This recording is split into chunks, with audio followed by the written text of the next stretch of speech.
सुप्रभात। आज की कक्षा में आप सभी का बहुत बहुत स्वागत है। आज हम लोग इसी क्रम में आज ध्वनि पढ़ेंगे। पिछली कक्षा में हम लोगों ने संज्ञा पढ़ा और आज की कक्षा में ध्वनि पढ़ेंगे। ध्वनि हमारे द्वारा जो उच्चारित होता है, हमारे मुंह से जो आवाज निकलती है वो सामान्यतः ध्वनि कहलाती है। और ध्वनि या वाक्य, शब्द, वर्ण, इनका क्या व्यवस्था है, किस प्रकार से वाक्य बनते हैं, किस प्रकार से भाषा बनती है, भाषा की छोटी इकाई क्या है, इनका क्रम क्या है, आइए आज की कक्षा में हम इसे पूरी तरह से आपको समझाते हैं। तो ध्वनि क्या है? ध्वनि भाषा की सबसे छोटी इकाई ध्वनि कहलाती है। भाषा की सबसे छोटी इकाई ध्वनि कहलाती है। ध्वनि के लिखित रूप को वर्ण कहते हैं। ध्वनि के लिखित रूप को वर्ण कहते हैं। वर्णों के व्यवस्थित समूह को शब्द कहते हैं। वर्णों का जो व्यवस्थित समूह है वो क्या कहलाता है? शब्द। और भाषा की सार्थक इकाई को वाक्य कहते हैं। भाषा की सार्थकता जहां पर होती है वहां पर वाक्य कहते हैं। भाषा की सार्थक इकाई वाक्य कहलाती है। तो वाक्यों का निर्माण कैसे होता है, ये प्रश्न बनता है। आइए देखते हैं।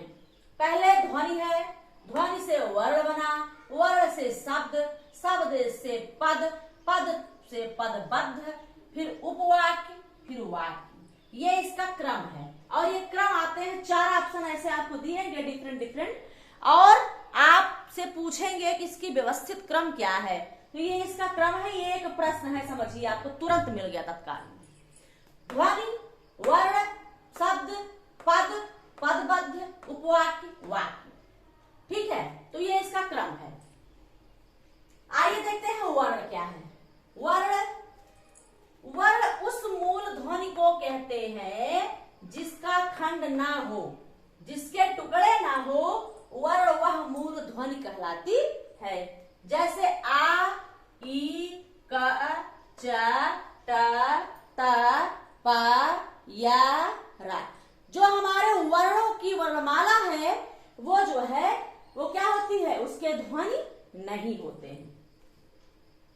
वर्ण हमारी उच्चारित भाषा या वाणी की सबसे छोटी इकाई है। वर्ण क्या है? हमारी उच्चारित भाषा या वाणी की सबसे छोटी इकाई है, जिनके टुकड़े ना किए जा सके, जिनके टुकड़े ना किए जा सके। इन्हीं इकाइयों को मिलाकर शब्द, इन्हीं वर्णों की इकाइयों को मिलाकर क्या बनाते हैं? शब्द। और शब्द समूह से क्या बनते हैं? वाक्य। और इन्हीं शब्द समूहों से वाक्य की रचना होती है। क्या बनते हैं? वाक्य। तो अब देखते हैं कि उच्चारण के आधार पर हिंदी में मूलतः 45 वर्ण होते हैं। कितने होते हैं? 45 वर्ण होते हैं उच्चारण के आधार पर। 10 स्वर होते हैं और 35 व्यंजन। लेकिन लेखन के आधार पर 52 वर्ण होते हैं। कितने होते हैं? 52। हिंदी में अगर पूछा जाए कुल वर्णों की संख्या, तो हिंदी में कुल वर्णों की संख्या 52 ही होती है। हिंदी में कुल वर्णों की संख्या 52 होती है। उच्चारण के आधार पर 45, 35 व्यंजन, 10 स्वर, और लेखन के आधार पर 52 वर्ण, और वर्णों की कुल संख्या 52 होती है। वर्णों के उच्चारण समूह को वर्णमाला कहते हैं। वर्णों के उच्चारण समूह को वर्णमाला कहते हैं। अब आइए देखते हैं स्वर। स्वर में आ, ई, उ, री, ए, आए, ओ, आओ। ये हमारे क्या है? स्वर है। अब स्वर में संयुक्त स्वर है ए, ओ, आए, आओ। ये क्या है? संयुक्त स्वर। तो आइए देखते हैं। सभी स्वर अल्प प्राण होते हैं। ये प्रश्न 2021 में आया था टीजीटी में कि सभी स्वर होते हैं अल्प प्राण, महाप्राण, घोष, अल्प प्राण, महाप्राण दोनों। इस प्रकार से ऑप्शन उसमें थे 4। तो सभी स्वर अल्प प्राण होते हैं। एक प्रश्न आपका ये बन गया, एक प्रश्न ये बन गया। चूंकि ध्वनि से, वर्ण से आपको हर परीक्षा में 3 से 4 क्वेश्चन देखने को मिलेंगे, तो ये आपके लिए बहुत ही महत्वपूर्ण टॉपिक है आज का। सभी स्वर अल्पप्राण होते हैं। व्यंजन, स्पर्श व्यंजन। व्यंजनों में आइए सबसे पहले देखते हैं स्पर्श व्यंजन। स्पर्श व्यंजन के अंतर्गत क्या है? क वर्ग। क वर्ग में क, ख, ग, घ, अंगा स्पर्श व्यंजन है। च वर्ग में च, छ, ज, झ, इया स्पर्श व्यंजन है। ट वर्ग में ट, ठ, ड, ढ, अड़ा स्पर्श व्यंजन है। त वर्ग में त, थ, द, ध, न स्पर्श व्यंजन है। प वर्ग में प, फ, ब, भ, म। तो ये 5 वर्ग जो हैं ये स्पर्श व्यंजन है।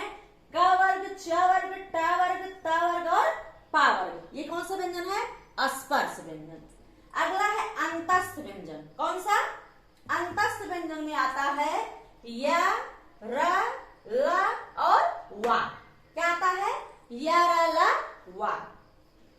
अगला है ऊष्म व्यंजन। ऊष्म व्यंजन में स, ख, श, ह आता है।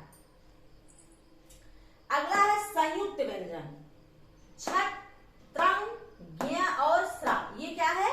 संयुक्त व्यंजन।